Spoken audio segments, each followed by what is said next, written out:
Hi there, Timothy Linsdau, video producer, a Christian, a Boy Scout, and a Kiwanian. Trying to do my part. Well, it begins. The anxiety of the political divide in the U.S., and especially this year, is that it's an election year for the president. It's already been crazy with the impeachment not trials, but the impeachment. On and on it goes. But the Pew Research Center has some things to say. It shows a deep political divide in this country. I think most would know that.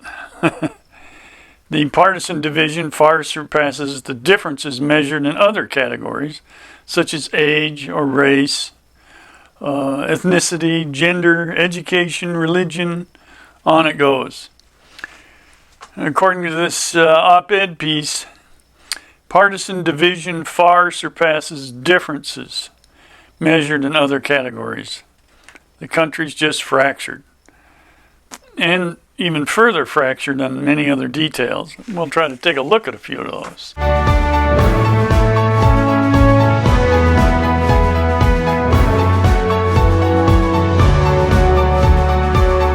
What are the divisions?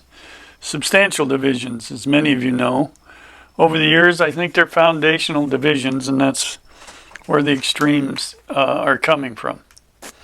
They're life, liberty, and the pursuit of happiness. Life is a big one, since Roe v. Wade, making abortion legal at all times for everybody, anywhere. Still some control by states over that, and that division continues. And of course, that particular subject is fundamental because it deals with human life. Some argue that even a baby 8 to 9 months born alive is still not human or deserve to live. I think it's crazy, but that's what some people think. It has to come from just pure selfishness. People want to live as they please, no matter what the outcome is, and so there you go. That's a fundamental division, but it's based on our wants alone. Let's see if we have some numbers here. Associated Press poll showed 50% of those surveyed are anxious about next year's race. Democrats weigh in at 67%, 45% on Republicans. And of course, major difference there, you have the party that is out of the White House is going to be the most anxious because they have the largest number of candidates running. So they're going to be who's who, what's who, how's who. Going to be confused, waiting for the answer. Where most people are behind the President Trump as the existing president. So it makes them a little easier for Republicans. And going to be typically united behind that president. And Democrats will have to make a choice of who their candidate will be. It's not surprising that there's a widening partisan gulf. Has grown far more dramatically than divisions by race, the politics of the day. And as I said before, I think it comes down to selfishness. The size of partisan divide on political values has not changed much in recent years, according to Pew. Since '94, the differences between parties in these measures had more than doubled, though, while the size of other gaps has been largely unchanged. So what are some of those gaps? The division is stark on 30 political values involving attitudes about guns, race, immigration, foreign policy, and other issues. The average partisan gap is at 39 percentage points. So, it's especially large in guns and race. And of course, we've seen that in the news all over the place, the issue with guns. Many people argue about the issue of protecting yourself with guns. And I have no desire to have to protect myself with a gun. But the particular issue really goes back to the Second Amendment. That is a matter of liberty. Allowing the population to defend themselves with weapons is quite a liberty given to people by God. That's what it says in in the Declaration of Independence. By your Creator, you have been given those rights already. The government itself is supposed to protect those rights, not take them away or grant them. Protect. That's the biggest gap here. The violence you see, I can see why people think if they do more control on guns or take guns away to eliminate violence. I don't think anybody's seen that anywhere. It's just the type of violence. Race. Race is really a political football that politicians use. Yes, there is discrimination. There is racial hatred. There is all of that stuff. But I think we're being divided with that hammer of race constantly pounding on us. We're being divided by that. All my neighbors, most of my neighbors come from a different culture than I do. We all get along great. I feel there's human beings like me with likes and desires, the pursuit of happiness. Race just becomes something the politicians use against us.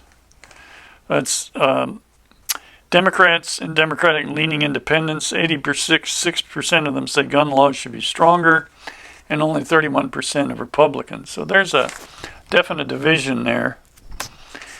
But think about that. The ability to have weapons to protect yourself is a liberty given to us. Yes, we need to control violence. Democrats are 7 times as likely as Republicans to say white people benefit a great deal from societal advantages that black people don't have. And of course, we have a particular reason to have that division, having had slavery in this country for centuries. And it took a horrible war to finally end it.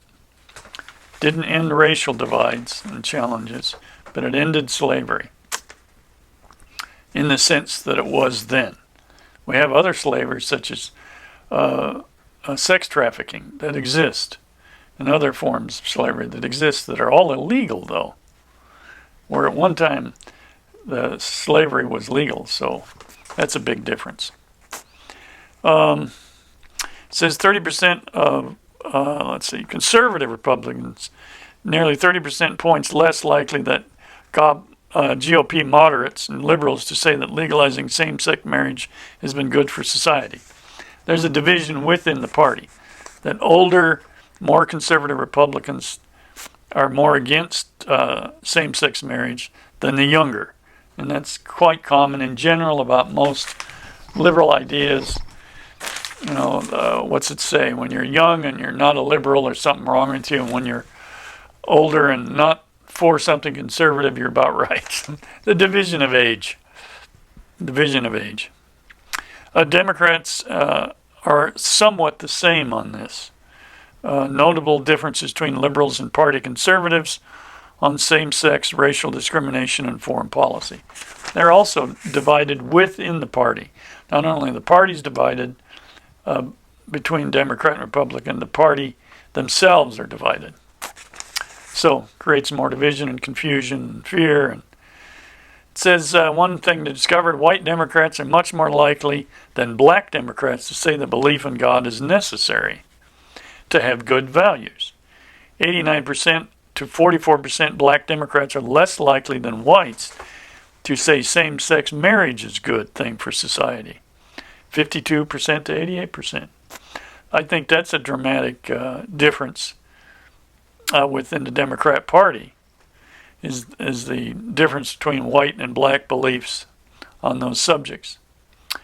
Racial differences and attitudes are narrower among Republicans and Republican leaners who are predominantly white, non-Hispanic. Age differences are generally wider among Republicans than Democrats. For example, a majority of younger Republicans and Republican leaners say peace is best achieved through good diplomacy, where the more conservative and older Republicans say military strength is more important than diplomacy. Well, strength is good, but diplomacy is good also. Younger Republicans also lean more for climate change, that we're affecting climate change, than older Republicans. Income divides are important. Income divides, the most striking differences between Republicans over corporate profits. And it's pretty much the same for both Republican and Democrat.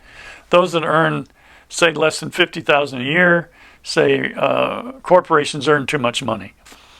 And those that make more than $50,000 a year are not as concerned about the profits of corporations. Meanwhile, let's see. Democrats, greater income Democrats, say that government should have more credit for what it's doing than do lower income Democrats. Let me kind of repeat that. Higher income Democrats are more likely to believe government should have more credit for doing good than lower income Democrats, 60% to 43%. I think that's kind of interesting. And the part I like about this study is everybody's not in lockstep. We're not all caught up in groupthink. Our own prejudices and biases are mixed in there. But I like the fact that it seems people are thinking for themselves, which that is, to me, that's what a real American does. Is they take on responsibility for themselves and their families and do their best to do the right thing. Interests in the race. Says both Republicans and Democrats say they're highly interested in the presidential race, 74% and 82% respectively. So they're really interested. But what they also discovered is people aren't that enthusiastic about it. I'm not quite sure what that means. Interested in this, say, based on a news report, and enthusiasm would be going out and doing something about it, which is, I mean, how many people have walked precincts or worked at the polls or wrote letters, did videos or vlogs, or not a lot. They will have their ideas and they'll go to the poll and they'll mark their check box and they're done.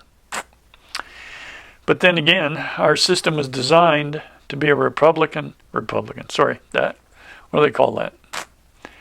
Freudian slip. Okay, country's a republic, a democratic republic. We vote for representatives to vote for us. And we can tell them what we want. Whether they listen or not, that's you. If they don't listen, you get rid of them next time. Okay. So on it goes. It says worry. Worry's become a big part of it. It says worry could motivate people to become more involved in the campaigns. Anyone who cares about the political future in our country, regardless of party, is probably going to worry about this election because there are extremes and fractures here. But the final words in this article I like. It says, the upside of worrying, it's good for politics.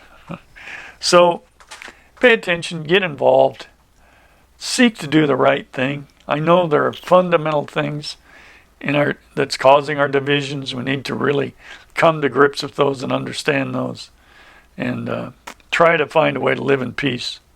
Hopefully we can in a world that's fractured and at war. Well, like and comment on my videos, subscribe to my channel if you would. Get out there in this new year and make it a great one. Thank you.